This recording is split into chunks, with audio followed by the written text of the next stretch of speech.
44-year-old Rachel Azbell was born in Folsom, California on April 14, 1974. Her family moved to Utah in 1985 and stayed there until relocating to Ohio in 2004. She has lived in Ohio ever since and most recently resided in Medina. Rachel was once married and had 3 daughters from that relationship. She graduated from Bonneville High School. Afterward, she earned an Associate of Applied Science degree in dental hygiene from Cuyahoga Community College. She subsequently found work as a dental hygienist. In 2011, she met and entered into a relationship with Sean Gillerow. 48-year-old Sean Gillerow was born on October 18, 1974. He is a veteran of the U.S. Army and was honorably discharged. Afterward, in 2002, Sean earned an Associate of Applied Science degree from Washington State Community College. He was married the following year and they had 2 children.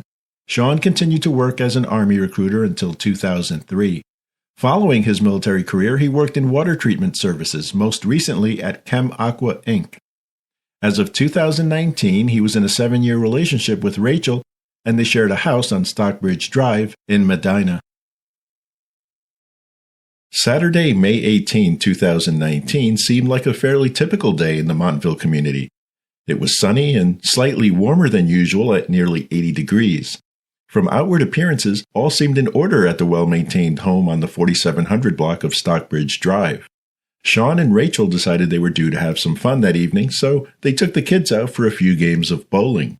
Sean had a few drinks and was described as a little tipsy, but did not appear to be out of sorts by the time the children went to bed. But, as the sun went down, long simmering tensions arose. Sean and Rachel had a disagreement which erupted into a heated verbal altercation, as they had done many times before.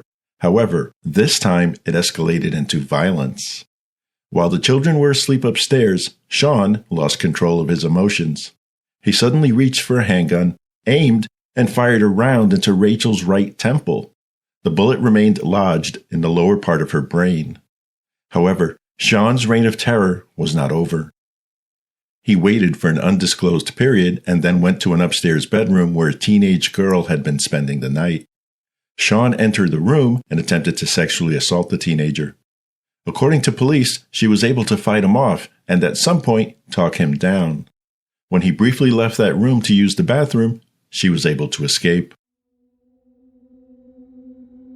The teenager fled down the streets of Montville without clothing. It was 43 minutes past midnight.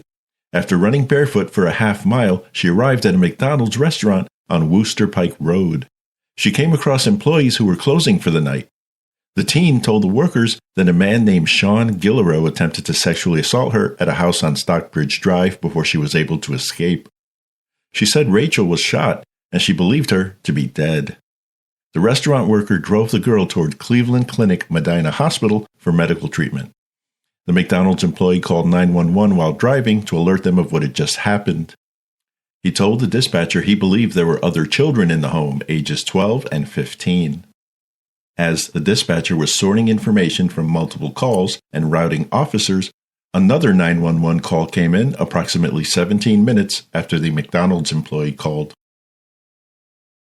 It was 1:04 a.m. when officers arrived and found Sean standing over Rachel in the garage. Officers shouted demands at Sean, but he refused all orders to surrender. As police got to within several feet of him, he ran into the house and shut the door. Police knew he was armed, so they retreated from the home, requested backup units, activated the Medina County SWAT team, and established a perimeter around the house.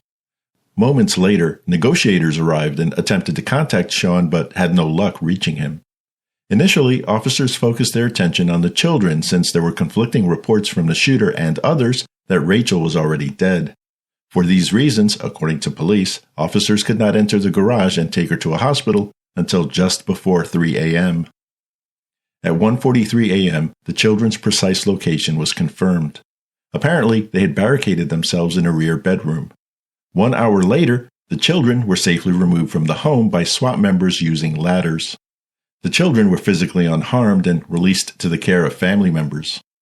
At this point, negotiators were still unsuccessful in reaching Sean.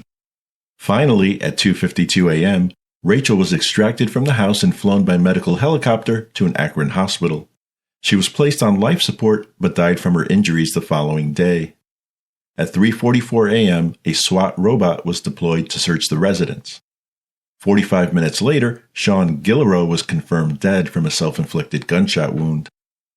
He was lying in the basement with ammunition in his pocket. Police discovered multiple firearms throughout the home, including 3 shotguns. Apparently, local police were no strangers to the home on Stockbridge Drive. A 2014 affidavit shows Rachel filed a criminal complaint against Sean for allegedly sexually assaulting one of her relatives. Sean was accused of asking a teenager for oral sex. The report also noted that Sean said he wanted to shoot Rachel in the head. At that time, she told police Sean was an alcoholic and she was a victim of domestic abuse. Additionally, she mentioned she did not have the financial resources to find another place for her and her kids to live. After a police investigation, the matter was referred to the county prosecutor. Ultimately, the case was dropped in Medina Municipal Court due to insufficient evidence. Rachel was referred to social services for help with the domestic situation, but there was no follow-up. According to detectives, a domestic violence incident between Guillereau and Rachel occurred in December 2018 and was investigated, but no action had yet been taken. In addition, the Akron Beacon Journal reported another of Rachel's relatives being sexually assaulted by Guillereau in December of 2018, but that matter was also dropped.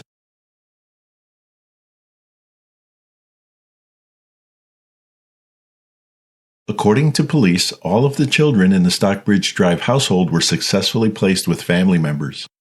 Medina County Coroner Lisa Duranick stated that Rachel was kept on life support so that her organs could be surgically removed and transported to critically ill patients.